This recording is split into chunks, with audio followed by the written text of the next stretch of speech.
Hello everyone.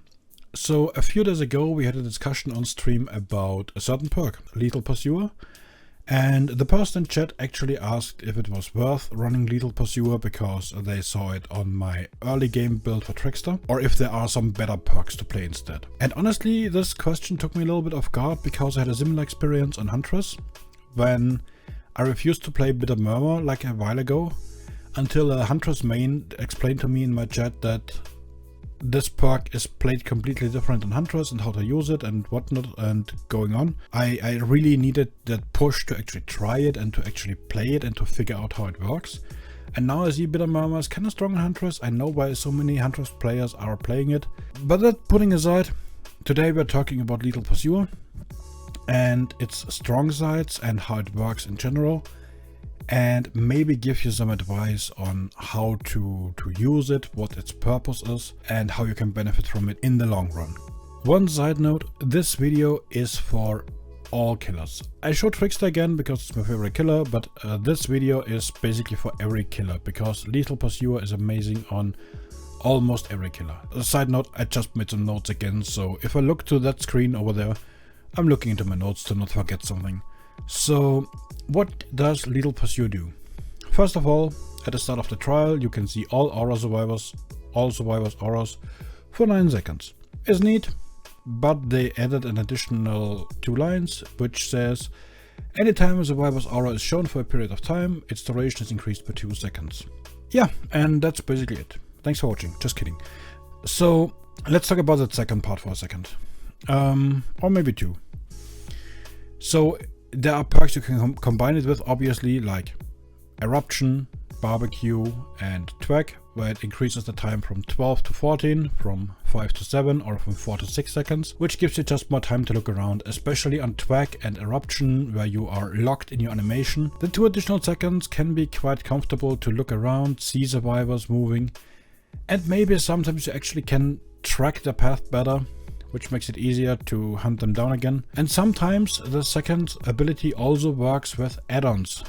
Like it does not on Diamond Cufflinks, but it does in some other killer add-ons. It's kind of random, you need to experiment on this. There's no rule of thumb where it's working and where it's not working. I know for a fact it's not working on Diamond Cufflinks, except they patched it. Next is that this perk is not extending the aura of distance-based changes, aura readings, distance-based aura readings. Like Nurse Calling, it's limited to 28 meters. If the person leaves the 28 meter range, you don't have additional 2 seconds. Awakened Awareness the same, Deerstalker the same, Undying the same. Some people even forget that Undying also has an aura reading ability of 4 meters around any Dull Totem. Dull Totem, not Hex Totem. So all these distance things are not affected, only time-based things are affected, but that's a huge buff already. One thing I completely forgot in the German version right now, so I need to re-record it after this, is that it also affects other perks that show you the survivor's aura that are not yours. So there are perks like Object of Obsession. When your aura is revealed to the killer, as a survivor, the killer's aura becomes visible to you and you gain a 6% bonus on healing, repairing and cleansing. But it also shows the survivor's aura for 3 seconds to the killer for 30 seconds. As Lethal Pursuer affects all other perks as far as I know, I'm pretty sure this also affects Object of Obsession. So you see it for 5 seconds instead of 3, and that gives you a huge advantage and makes this perk even worse for survivors. It's a niche case, don't get me wrong, it's not like super common, but stuff like this can also happen. Let's go back to the killer. So, when do you use this perk? Well, in the early game, obviously. You spawn into the game, you can see the aura of survivors, and then you decide, for example, okay, you see 1 in the left corner and 3 people in the right corner. You obviously go for the 3 people. If you spawn into a game as a survivor, you have usually, like, depending on the killer and depending on the map, 30 to 50 seconds of peace where you can repair gens, mostly.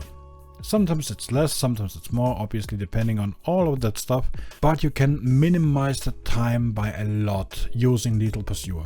You see people, you go there, you can put pressure on them, you can push them away from gens, you can injure them, maybe even down them, get your first hook, super fast.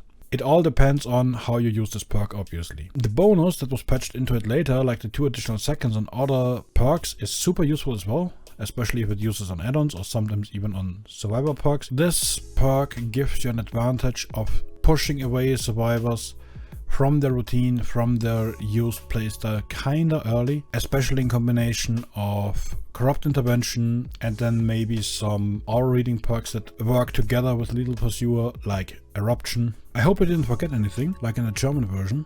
If you enjoyed this video and found it helpful, please consider liking it or maybe even sharing it. If you want to give Lethal Pursuer a try now, please go ahead, let me know in the comments how it's going. Yes, it's a little bit of a tricky one. Yes, you need to figure out a bit how it works and how you can use it.